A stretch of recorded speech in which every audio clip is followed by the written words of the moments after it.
Back on Inside Tennessee this Sunday morning, my colleague Robin Wilhoit. General, a story that broke this week. The Food and Drug Administration will be deciding soon whether Narcan should be available over the counter. Got to hear your thoughts on this. Pros and cons. Okay, yeah. Certainly, Narcan saves lives. That is definitely a pro.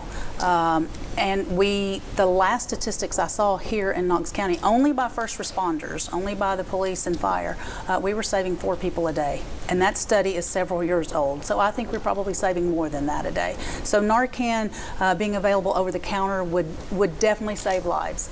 The con, or the fear, I guess, not so much a con, but a fear that I have, is the more readily available you have that to everybody, I'm afraid there might be something in that would encourage more use, thinking that you have a safety net there. And Narcan does not save you every time.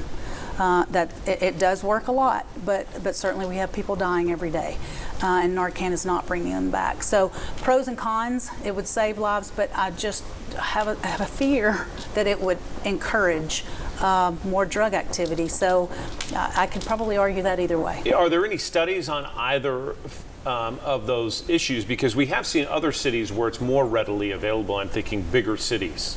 There probably are studies. I do not know. Okay. I have not read any of those recently. Another development that we've been reporting on is a mental health treatment court. We have drug courts in our community. We have veterans treatment courts in our community, and we're talking about establishing a mental health treatment court. Correct. Is that a good idea? Well, I think that's a good idea, because I am on the committee that's establishing that court. So it better be something that I think is a good idea. And why yes, is it a good idea? It's a good idea because we do have a lot of folks in the Knox County Jail that are there because they have mental health issues. They have committed a crime, but it's been a very low-level crime, and the crime has been a result of their mental health, not necessarily criminal intent. And so we need to deal with those folks. We do a good job here in Knox County of already dealing with those individuals. We have the BHUC, the Behavioral Health Urgent Care Center, that we use, and they do a phenomenal job. But we just have so many people that have mental health issues, and a lot of the people with the mental health issues also have the co-occurring addiction issues. So they really go hand in hand. Still true that the Knox County Jail is the largest mental health institution in the county. Fair? Yes, Okay. fair. Let's pivot a little bit and let's talk about abuse, specifically senior abuse. Your office started the first division focused solely on seniors Yes. and abuse.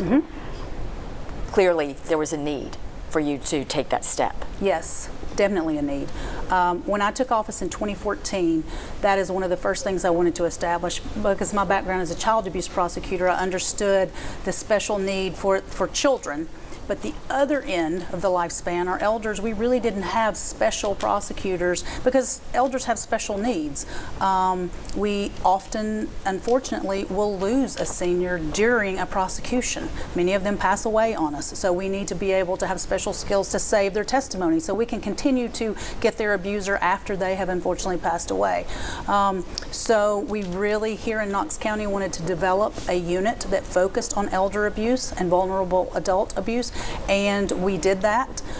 We had to go out of state to create that unit because in 2014 we thought we would just look around, find one here locally or across the state somewhere and change it to fit us, and there was not one in the state of Tennessee in 2014. So I am very proud to say, yes, we have a unit that works very hard every day. Have other parts of the state since adopted Yes. senior Yes. divisions? So much so that our District Attorney General's conference, there are 32 elected district attorneys like me across the state, one in each judicial district, and our conference did a rewrite of the elder abuse law several years ago. It took us 3 years to get that legislation passed because you had physical abuse, sexual abuse, neglect, and financial abuse all to deal with in different pieces, and it was a huge fiscal lift.